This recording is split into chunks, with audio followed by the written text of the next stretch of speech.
Hey everyone, this is Jenny from Homestead Corner, and today I am making a mixed berry jam.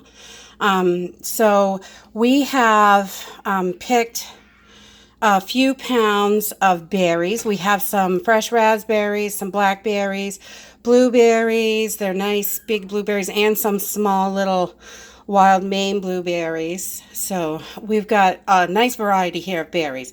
So what we're going to do is we've already rinsed and washed off our berries, so they're all ready to go right into the pot. And this is a really simple, quick, easy recipe, one that I use for most of my jellies. It's super easy. So all you're going to need is your berries, and I've got about 10 cups here, so this is a bigger batch. You can cut this down, definitely. So you're going to need your berries. You're going to need some sugar, whatever sugar that you like to use, some pectin, whatever kind you use. I use the dry and the liquid, whatever I have on hand. You're also going to need jars, rings, and lids. And I just picked these up at the store. We noticed this year they came out, excuse me, Ball came out with some new lids. These are called Sure-Tight. And if you look at the back, you can see these are good for 18 months. It says store sealed jars in pantry for up to 18 months. So these are 6 months longer than the previous lids that they had before. So I am 100% positive this jelly is not going to last 18 months in this house. But if it did, they would be safe with these lids. And I'm sure they would go a little bit longer too. But that's what their new lids are, is for 18 months. So they're always changing it. Excuse me. So always check and make sure if there's anything different. You don't use them any differently. You don't have to do anything different to them. Just want to make sure they're clean before you put them on. And then you're going to need some jar tongs, a funnel, masher, and a ladle to get it into your jar. So all we're going to do is we're going to take our berries. We'll get started real quick here. We're just going to take our berries and dump them right into the pot. Pretty simple. And we're going to use our masher, and we're going to mash these down a little bit. Not sure where my tripod is. I share it with my husband and son, so not really sure where it went to. Can't seem to locate it this morning. So we're just going to get these cooking, and we're going to mash them with our potato masher. And just to get the juices flowing, and we don't want them whole in the jelly. We want them a little mashed up. So that's it. So we're going to get this up to temperature. I'm going to put it on high to get started, and I'm going to stay right with it. So once we get this bubbling and mashed down a little bit, I will bring you back when we're ready for the next step. All right, so our jam is just starting to boil. It's boiling for a couple minutes, and we've just been smashing it away. We've still got some chunks in there, but we're going to take part of this out and put it in a food mill, because this is so seedy. As you can see, it's super seedy, and I love the seeds in it, but my family does not. So I'm going to take some of these out so I don't have to eat all this jam. Although I would eat all this jam, and I'd be very happy about it, but I feel like I have to share with the rest of my family. You know, sometimes you got to do that. But so we're going to take this, and we're going to take about half of our jam and put it through the food mill. And the other half we're going to leave, because some seeds are okay for my family. And I just love seeds. All right, so we've got about half out. Woo, this is getting steamy. So we've got it in the food mill, and I can't really turn this, but as you turn this, it presses all the juices out. As you can see, it's going down in the bottom. So I'm just going to run this through the food mill, and then I'll bring you back. So we got our jam back up to a boil, and we are going to add our sugar. And so this is still pretty seedy, but my family will be okay with this. as long as it's not the full seeds, because then it's super seedy. So we have measured out 6 cups of sugar, and we're just going to dump that right in to go with our 10 cups of berries.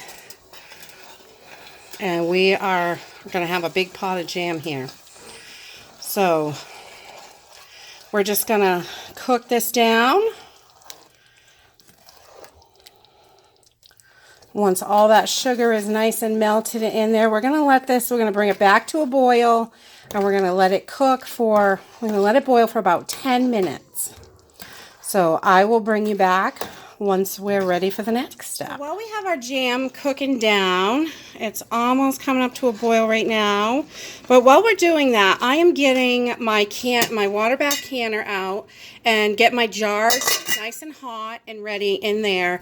And also I'm getting my lids in warm water. You do not have to bring these to a boil. You don't have to simmer them. You just cover them with hot water. And all you're doing is making this seal kind of rubbery. And I think the box even says, you know, just use them out of the box. But I like to put them in hot water. Makes me feel like they're clean, and it's how I've always done it. I just put it on low, and it just keeps them nice and warm. So I know they're clean and sterilized. And I got my jars. I put my jars right in my canner, and so everything is heated up together. I'll just pull my jars out when it's time to fill them up. So now we've got this back to a boil, and we're going to let it boil for about 10 minutes. And I will bring you back in 10 minutes. This is just going to help that sugar get all melted and make sure it's all completely melted and start thickening up our jam. That's all it's doing. Okay, so this has been boiling for about 10 minutes, and you can see around the edges, it's starting to get a little foamy. What I do is put a tablespoon of butter in, and that will help take care of the foam. We're just going to melt that down in there, and it will help reduce the foam, and so you don't have to skim so much off, and sometimes you don't have to skim anything off. It depends on the jam.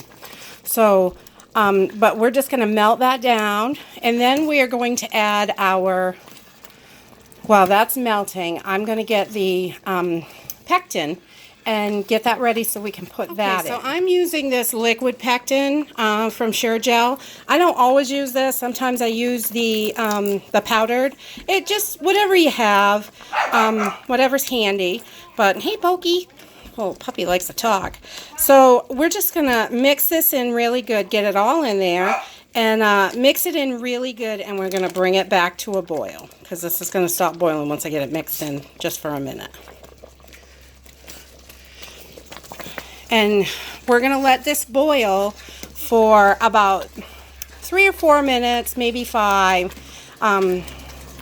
And then we're going to test our jam, and see if it's ready. This has been cooking for about 4 minutes with the pectin in it, and it's starting to get thick. So I'm going to give this a quick test, and I'm just going to take a little tablespoon, and I'm going to put some on a plate, just a little bit, like that. And we're going to take this plate and throw it in the freezer for 1 minute and see the consistency. 1 minute will give it enough to tell us how thick the jelly really is. Okay, so we're just pulling our jam out of the freezer.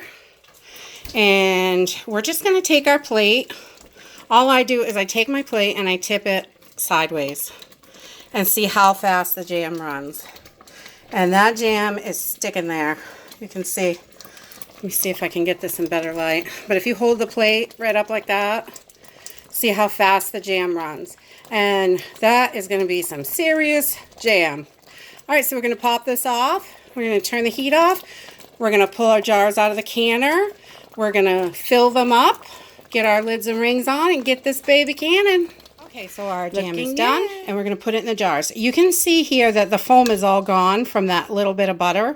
You don't have to do that. You can skim the foam off, but you really don't want the foam in your jars. So all we're going to do is fill up our jars. And I'm using 8-ounce jars because that works for us. We like to really have a variety of jellies when we're eating it. So 1 jar lasts a little while. Gives everybody a couple servings. So, and then we switch to a different kind. So we grab like a different kind every time because, you know, we like variety. Okay, so one of the most important steps, now that we've got our jars filled and I've left about a 1/2 inch headspace, which is what I normally use for jellies, I'm going to take a wet paper towel or cloth and we're going to wipe this rim. And you could see I got some jam on there. So anything on this rim is going to, it can mess up your seal. So you just want to take a wet cloth and just give every rim a quick wipe and get all that jam off, because, you know, even though you use a funnel, it sticks to the funnel and you drip it, and I'm a slob when I cook. I can't help it, and that's just the way it is. But the kitchen always looks like a bomb went off when I get done cooking anything. So we are just wiping all our rims, and we're going to put our lids on. We got our nice warm lids. We're going to put that right on there and put our rings on.